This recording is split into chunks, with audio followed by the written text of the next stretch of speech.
Okay, we have two projects that require use of the dado heads. When you make the cut for the safe, you want to have the jig that says 1/2" finger joint. It says in nice big green letters here. Make sure you have the right one. The other one says for the tray.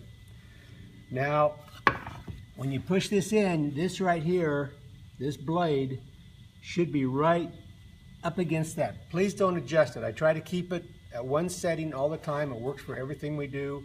Please don't raise and lower the blade. All it does is mess us up and makes it so when you start cutting these out, this opening gets too big here and you get chips out the back of your safe, which requires a lot of sanding and puttying. Okay, now when we make this cut, it doesn't matter. You're going to cut one side like that. What you're doing is you're going to put it down tight, make sure there's no sawdust in this area here. Put it down tight against the phenolic stop. Hold it like this. Don't hold it like this, or like this, or like this, or like this. Hold it down, tight, snug. You see where your hand is right now? You're plenty of distance away from that blade. Okay, don't put your hand down like this, of course. This does have the saw stop technology, but it's a very expensive blade if it does fire. So please do not do that. Keep your hand well up out of the way. Turn the saw on, take it cut.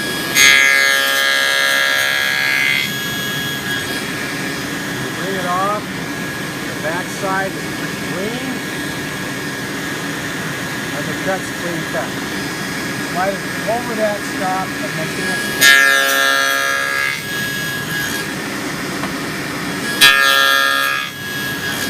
Please make sure that it is down. You don't want sawdust that's going to hold this up. These cuts should be in a perfectly straight line all the way across that. If you get a scrap of sawdust, that's going to mess that up. Make sure it's down all the way.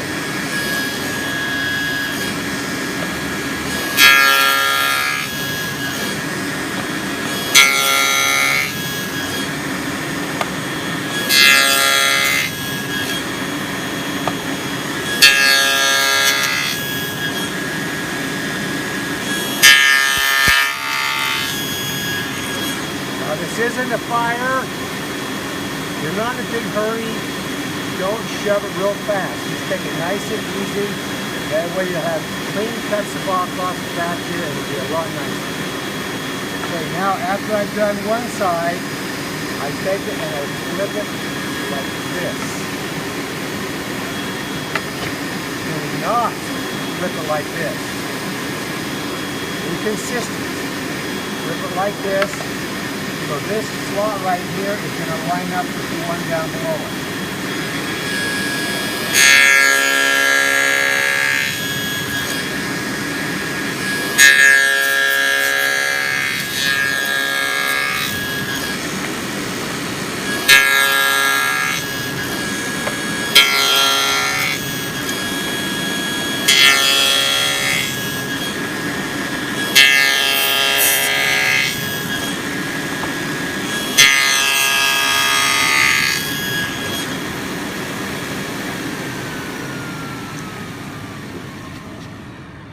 Now you see on this right here, this groove lines up with that groove. It does that all the way across. You want to repeat that procedure for all four sides. Okay, after you've got them all finger joints cut, just put it together and see if it works. If you've done it right, you're not going to have a lot of sticky outies on it. I don't know how to describe that. The joint should be pretty tight. Enough room in there for some glue. You don't have to pound it together. But these points right here, where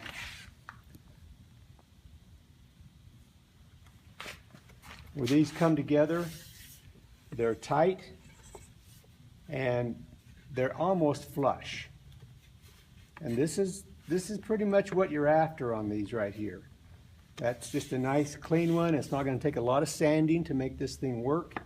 Not a lot of work to trim it up. Now, a lot of this is because the dado head was where it belongs. My pieces are 3/4 inches thick, and that combination right there, it always works. It's when you mess it up, you don't check the settings to make sure these are 3/4. If you don't make sure that the dado head blade is the right height, then you're going to cut yourself in for a lot of work.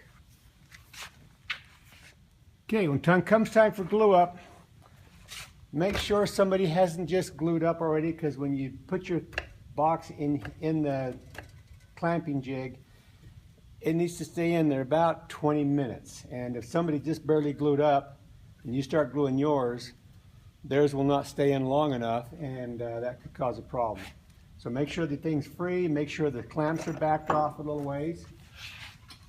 Then all I'm going to do, I'm going to take just 2 of the sides, and I'm just going to take some glue and put it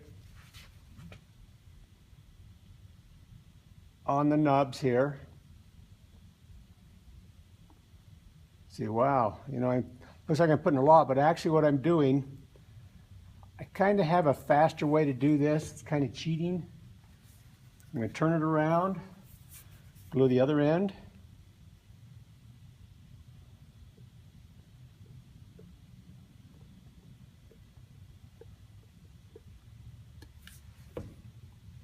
This side here I'm going to smear, and then I'm going to flip the whole thing straight over and just watch the drips fall down on the other side. Then I'm going to take my finger and smear them around to make sure it's covered.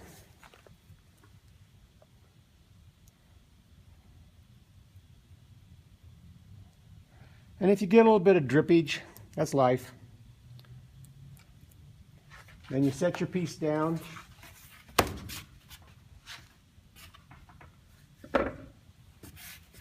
Get the finger off, get the glue off your fingers, that way you're not going to get it all over your project.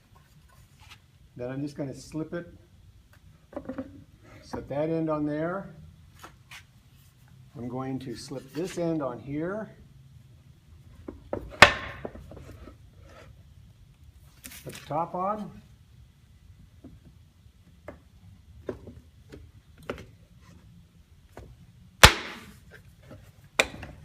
In the jig, and then this jig will tighten a little bit, just one side a little bit snug, then you can bring the other side up, tighten it up snug, work your way back and forth.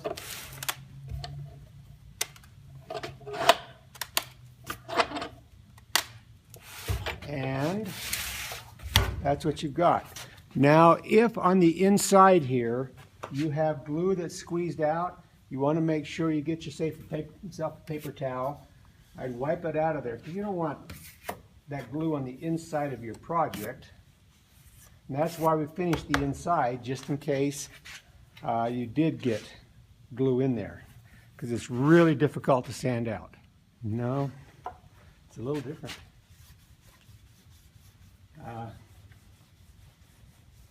I'm going to actually make a video on that, but it's all we do is, once when I've got it figured out, it's a piece of cake. I wish I didn't have to graduate this year. And I also wish I